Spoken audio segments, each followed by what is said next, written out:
welcome back. Today we're going to continue our discussion on acid-base chemistry by talking about something called, that your notes refers to as the acid helper. I call it the pH map, but understand that they're the same thing. It's just a way for us to conceptualize and visualize everything that we talked about in this chapter so far. It's actually not anything new. It's just kind of a way to organize all the information that we've seen. So keep that in mind while we're working. But before we do that, I want to take a second and I want to acknowledge the hard work of our background artist for today. Let me go ahead and blow up my screen here. Here we are. Our very own Miss Noah from first period has provided this for us. So what a good job that she did. Look how nice. It's not my birthday by the time that you watch this, but boy, I just could not say anything because, I mean, look at that. It's also backwards. Imagine it the other way if you didn't see it in person. But wow. Thank you to our very own Miss Noah. Thank you so much. Let's go ahead and jump into today now. So, the acid helper, or again, the pH map, is just a way for us to conceptualize everything that we've seen so far. So, whenever we're solving any sort of acid-base calculation, we want to go through a couple of steps. The first thing we're going to do is we're going to identify whether we have a strong or weak acid or base, and we're going to do that by looking at the memorized acids or bases and determining, well, is this strong or is it not strong? If it is strong, we're going to go through an equation that has a full arrow, no equilibrium here. We're going to solve it, based on whatever techniques we need for a strong acid or a strong base. If it's weak, however, it's going to be an equilibrium equation, and it's probably going to involve a couple extra more steps. So just keep that in mind. And we're going to use a technique or a tool called the acid helper to do that. So I'm going to give myself a little more space to do the acid helper so I can show you what it looks like. All right, so like I said, the acid helper is simply a tool to help you keep all of your information organized. So let's draw a couple things. You can make this as nice and big as you want. It's going to be like kind of a box. On the top of my box, I'm going to have a pH and pOH like this. And then I'm going to have another arrow like this. And another arrow like this. And at the bottom of this is going to be H+. And then I'm going to have another arrow going kind of across like this. And on this side is going to be OH-. And going up and down on this side, we're going to complete the box. So this is what's called the pH map. And again, none of this is new. It's a lot of review. We're just kind of putting all of our thoughts together. So let's think about this. How can I go between pH and pOH? Well, I can use pKw because I know that pH plus pOH gives me 14, so I can use that to kind of bounce between pH and pOH. So let's say now that I'm given H+, and I want to figure out pH. Well, that would be going up on the arrow, right? And if that was the case, I would just use the negative log of H+, and that would get me to pH. What if I wanted to go the other way? What if I wanted to go from pH to H+? Well, then I would use the anti-log. And remember that we have to use the anti-log of the negative pH. And it's the same thing on the other side, right? So if I wanted to go from pOH to OH-, I would use the anti-log of negative pOH. And if I wanted to go from OH- to pOH, I would just take the negative log of OH-. And that's how I would bounce between those two things. Now what about between H+ and OH-? Well, that would be Kw. So if you notice, and you might have noticed this while we were working before, there's actually kind of more than one way to solve for the things that we want. It kind of just depends on what you want to do, where you're starting on the map, and how you want to get to where you're going. So you can kind of shift around it in whatever way. What if we have some other things? Like let's say, for example, that I have a problem where I'm given a weak acid, and I'm asked to find out various information, but I'm given a weak acid. The first thing I'm probably going to want to do is I'm going to want to find the concentration of H+, and I'm going to do that using an ice table. As soon as I can find the concentration of H+, I'm now on the map, and I can do whatever I want. I can go anywhere, but I got to get on the map first. What if I'm given a strong acid? If I'm given a strong acid, I'm going to find the concentration of H+ first, and it'll be really easy for me because the concentration of the acid is going to equal the concentration of H+, because it dissociates completely, right? It's just going to dissociate based on the molar ratio. So I'm going to use the molar ratio in the acid to find out the concentration of H+. Same thing on the other side. If I'm given a weak base, I'm off the map, but if I wanted to get onto the map, then I would want to find the concentration of OH minus using an ice table. And if I'm given a strong base, then I'm going to find the concentration of OH minus because the concentration of the base is equal to the concentration of OH minus if I have a group 1 base. Now, oh, excuse me, my noodle's in the way.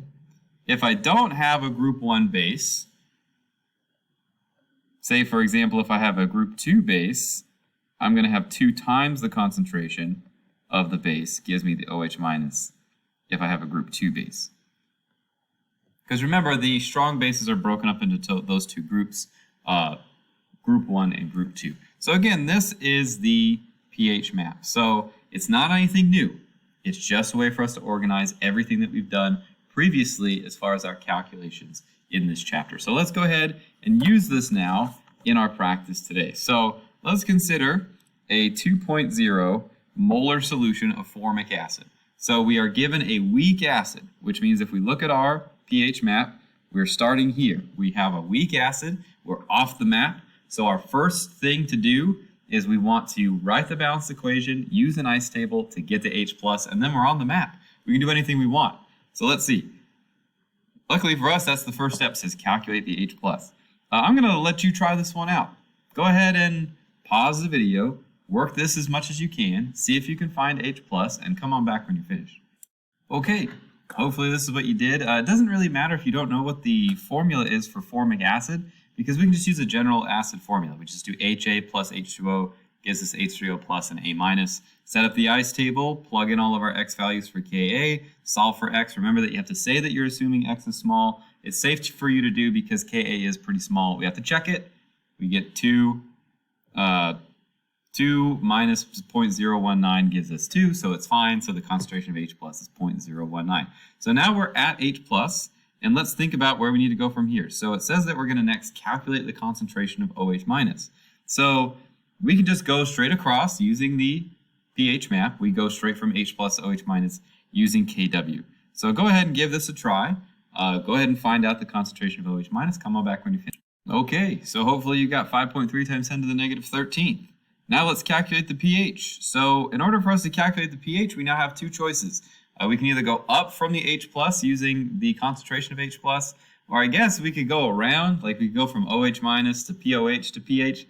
That sounds like kind of hard work, so let's just do the easy thing. Let's just take the negative log of our H plus that we calculated before, and that should be 0.19, and that should give us 1.72. Make sure you bring it out to 2 sig figs because this is 2 sig figs, and there you go. So I'm going to leave you to calculate the POH. Use your pH map and see what you can figure out. You can do it either way, right? You can either use pH to find POH or use OH minus to find POH. The answer should be the same. Come on back and let me know how you did.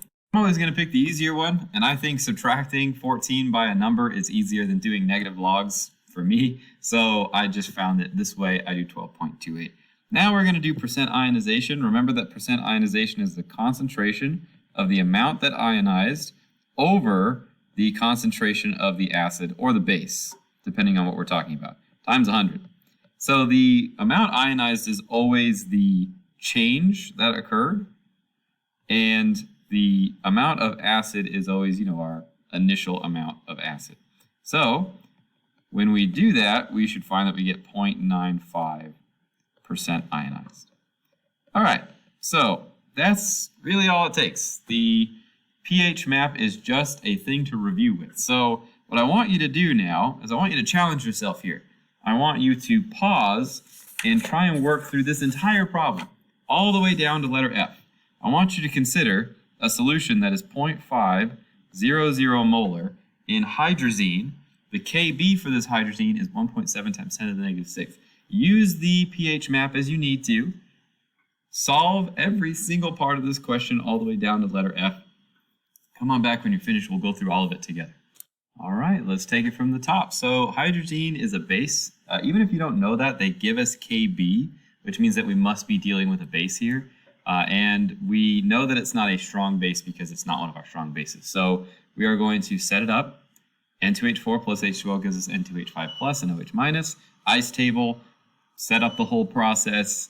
We notice that when we check our x, however, that we get a number that's 0.499. So it's like, whoa, hold on, that actually changed the x.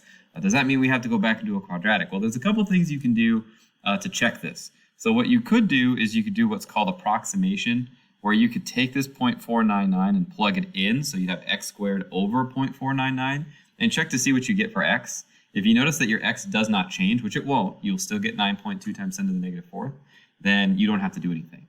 But if you also could do what's called the 5% rule, where you take that amount that you found, so the 0.00092, and you divide it by the amount you started with, 0.50, and if it's less than 5%, you're also good. Both of these rules mean that we don't have to go back because both of them are successful, so we're fine. We can still move forward and find an OH minus of 9.2 times 10 to the negative fourth. Now that I have that, I can find H plus. I just use KW. I get 1.1 times 10 to the negative 11. I can calculate the POH by taking the negative log of the OH minus that I found before, 3.04. I can calculate pH by subtracting 14 by that number, 10.96. What color would the phenol be in the presence of this solution? It is a base, so it would be pink. And what would happen to the concentration of H plus, OH minus, pH, and POH if some acid was added to the solution? So the acid is going to provide an increase in the amount of H plus. It's going to decrease the amount of OH minus, which means it will increase the pH, and it'll also increase the POH. So just keep that in mind, because pH and POH are directly related. They kind of go up together, so they would both increase when we add that. And that's it. So again, the pH map is just a way for us to summarize the things we've already seen. So please don't get too nervous about it. It's just a way to organize our thoughts. So hopefully this makes sense, and we will continue on next time. We'll see you then.